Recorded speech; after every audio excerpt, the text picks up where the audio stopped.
Hello, you beautiful souls of love and light. This is Lady Ninari, Princess of the Sea, Lady of Glencoe, Highland, Scotland, here with just a video vlog sharing some beautiful reflections as the sun is just streaming through in its gorgeousness. And I'm not sure if you can see this properly. I'll turn the camera there. If you look at this just now, there is two paths. The Sacred Path, which is a song that my twin soul wrote, and there's a beautiful story with that song actually, that I should share at some point.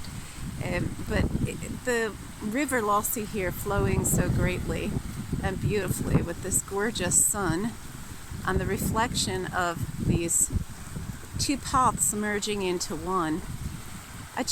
I felt called to share, first of all, to say thank you to all of you.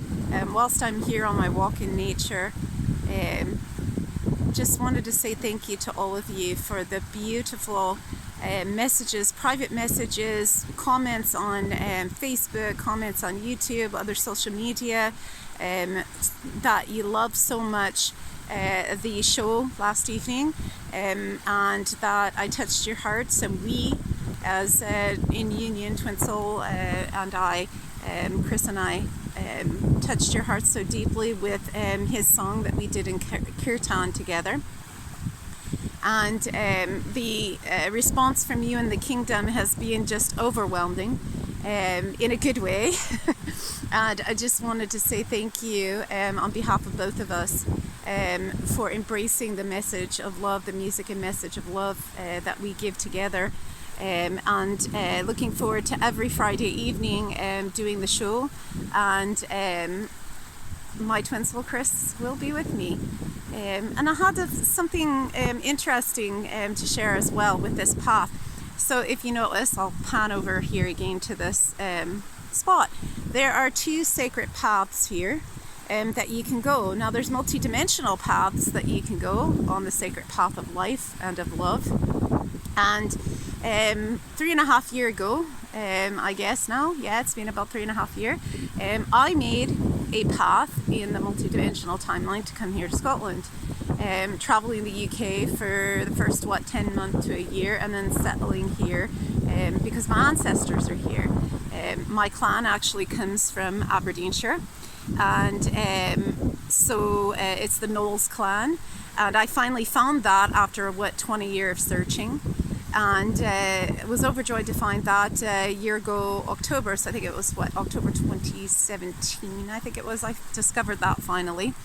And how beautiful it is to be in the homelands of my ancestors, but also the homelands of the multidimensional timelines that I live, and the lives I've had here with my twin soul, and the lives I've had here personally, and just, it's been an amazing journey.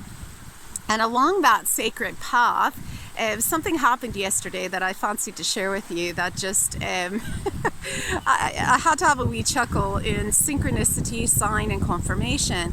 For those of you who saw the live, it is now podcasted, so you can see it on my Facebook and also on YouTube from yesterday's show. And I will be doing again next Friday evening, 10 p.m. Scotland time, 2 p.m. Pacific, 5 p.m. Eastern time. But at any rate, so yesterday, so I go around to the fairs and the different wellness events and whatnot, and I've done bits and bobs of my own stuff here in that realm. And I have a cloth that I have with me, which, to be fair, and I've never really confessed this before, is actually an old skirt of mine that I used to have, and I just utilized the fabric because it's so pretty, but the skirt was like oodles too big for me as I was losing the weight from fasting and all that. And so I turned it into a cloth for my altar.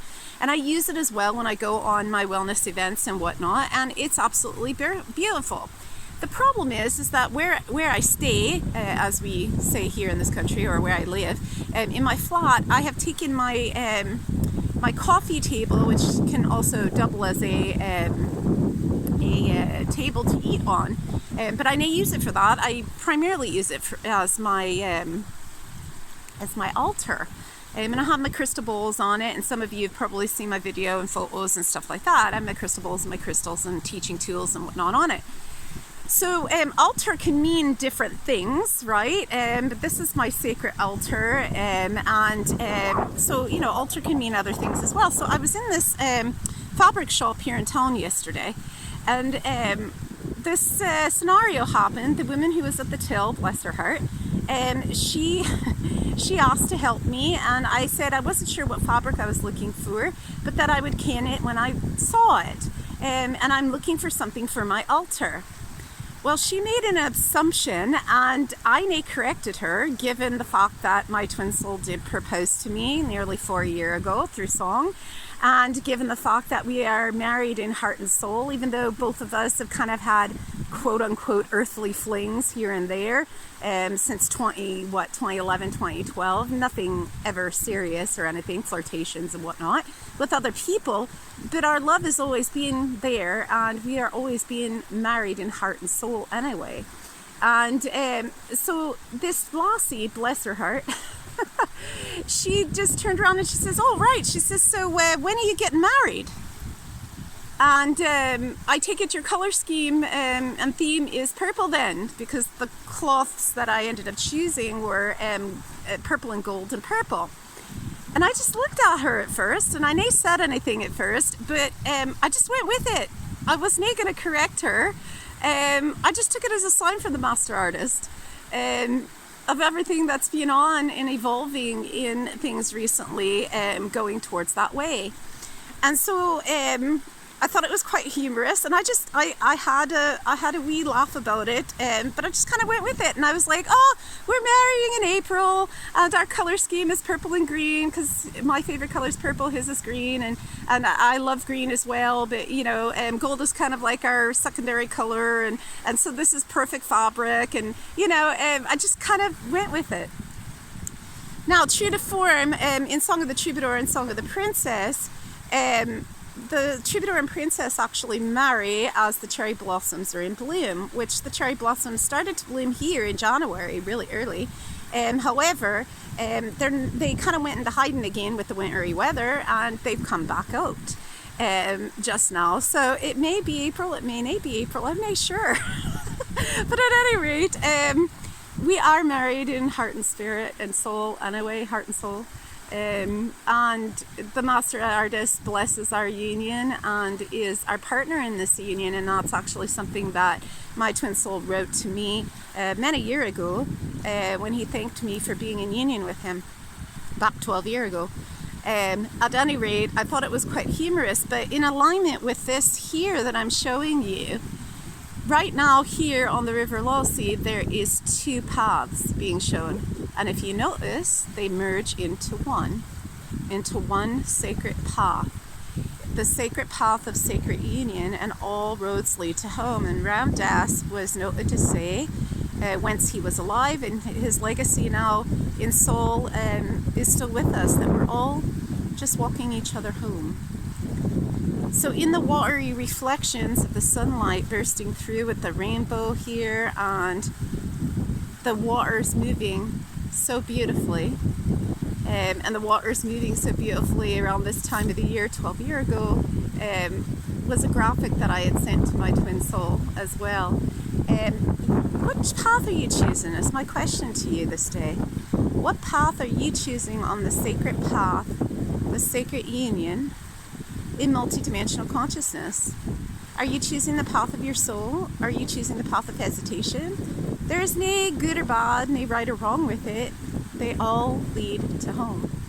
And going home within, because being home with Source and being home within is the sacred path of sacred union first. And then we are in union with the one who calls to our heart, our twin soul, a near twin, a soulmate, a beloved partner, and then with all of humanity. Yet which path in the 2020 vision that we are in do you choose? I choose the path of my soul, as all roads lead to home and are calling me home. I love all of you. and I appreciate all of you.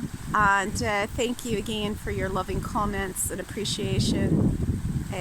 We will continue on this sacred path with more to come. There is more to come. Espava.